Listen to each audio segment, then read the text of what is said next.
ಕನಿಷ್ಠ ಮೂಲಭೂತ ಸೌಕರ್ಯಗಳು ಇಲ್ಲದ ತಾಲೂಕು ಆಡಳಿತ ಸೌಧ. ಇದು ಕಂಡುಬಂದಿದ್ದು ಚಿಕ್ಕಬಳ್ಳಾಪುರ ಜಿಲ್ಲೆ ಗೌರಿಬಿದನೂರು ತಾಲೂಕಿನ ಮಿನಿ ವಿಧಾನಸೌಧದಲ್ಲಿ. ಶೌಚಾಲಯದಲ್ಲಿ ನೀರಿನ ಕೊರತೆ ಮತ್ತು ಸ್ವಚ್ಛತೆ ಇಲ್ಲದೆ ಗಬ್ಬು ವಾಸನೆ, ಕುಡಿಯುವ ನೀರಿನ ಅಭಾವ, ಕಟ್ಟಡದ ಸುತ್ತಮುತ್ತ ಗಿಡ ಗಂಟೆಗಳು ಬೆಳೆದಿರುವುದು, ಆವರಣದ ಸುತ್ತಮುತ್ತ ಎಲ್ಲೆಂದರಲ್ಲಿ ಮೂತ್ರ ವಿಸರ್ಜನೆ ಮಾಡುವುದು ಡೆಂಗು ಸೊಳ್ಳೆಗಳ ಉಗಮ ಸ್ಥಾನವೇ ಆಗಿ ಹೋಗಿದೆ. ತಾಲೂಕಿನ ಆಡಳಿತ ಸೌಧವು ತಾಲೂಕು ದಂಡಾಧಿಕಾರಿಗಳ ಕೇಂದ್ರ ಸ್ಥಾನವಾಗಿರುವ ಕಟ್ಟಡದಲ್ಲಿ ಸಾಮಾನ್ಯ ಸಾರ್ವಜನಿಕರಿಗೆ ಕನಿಷ್ಠ ಮೂಲಭೂತ ಸೌಕರ್ಯಗಳು ಇಲ್ಲದೆ ಇರುವುದು ನಾಚಿಕೆಗೇಡಿನ ಸಂಗತಿ ಹಾಗೂ ತಾಲೂಕು ಆಡಳಿತಕ್ಕೆ ಮುಜುಗರ ತರುವಂತಹ ವಿಷಯ.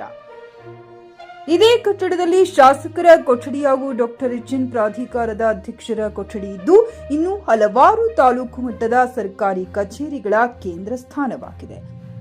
ಇಲ್ಲಿಗೆ ದಿನನಿತ್ಯ ಸಾವಿರಾರು ಸಂಖ್ಯೆಯಲ್ಲಿ ಸಾರ್ವಜನಿಕರು ಬರುತ್ತಾರೆ. ಸಾರ್ವಜನಿಕರಿಗೆ ಸರಿಯಾದ ಮೂಲಭೂತ ಸೌಕರ್ಯಗಳು ನೀಡದ ತಾಲೂಕು ಆಡಳಿತಕ್ಕೆ ಸಾರ್ವಜನಿಕರು ಇಡೀ ಶಾಪ ಹಾಕುತ್ತಿದ್ದಾರೆ. ತಿಂಗಳ 15 ತಾರೀಕು ಬಂದರೆ ಸಾಕು, ಸಾಮಾನ್ಯ ಜನರ ವಿದ್ಯುತ್ ಸಂಪರ್ಕ ಕಟ್ ಮಾಡುವ ಬೆಸ್ಕಾಂನವರು. ತಾಲೂಕು ಆಡಳಿತ ಸೌಧದ ಸುಮಾರು 38 ಲಕ್ಷ ಬಿಲ್ ಬಾಕಿ ಉಳಿದಿದ್ದು, ಇದರ ಬಗ್ಗೆ ಹಿರಿಯ ಅಧಿಕಾರಿಗಳು ಗಮನ ಹರಿಸಬೇಕು ಎನ್ನುವುದು ಸಾರ್ವಜನಿಕರ ಮನವಿಯಾಗಿದೆ. Narasimhagowda, JK news Kannada, Chikkaballapur.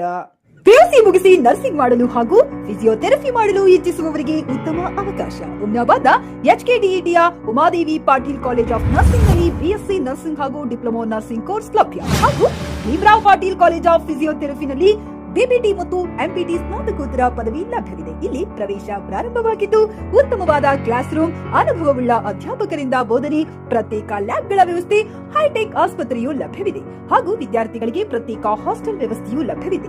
ಹಾಗಿದ್ರೆ ತಡೆಯಾಕೆ, ಹಿಂದೆ ಭೇಟಿ ನೀಡಿ. NH65 ರಸ್ತೆ, ವೀರಭದ್ರಗಿರಿ, ಸಿಂಗನಕೀರ ಕ್ರಾಸ್, ಹುಮ್ನಾಬಾದ್. ಹೆಚ್ಚಿನ ಮಾಹಿತಿಗಾಗಿ ಸಂಪರ್ಕಿಸಿ ಆಡಳಿತಾಧಿಕಾರಿ ಡಾಕ್ಟರ್ ಸದಾನಂದ ಪತ್ರಿ 9019078988.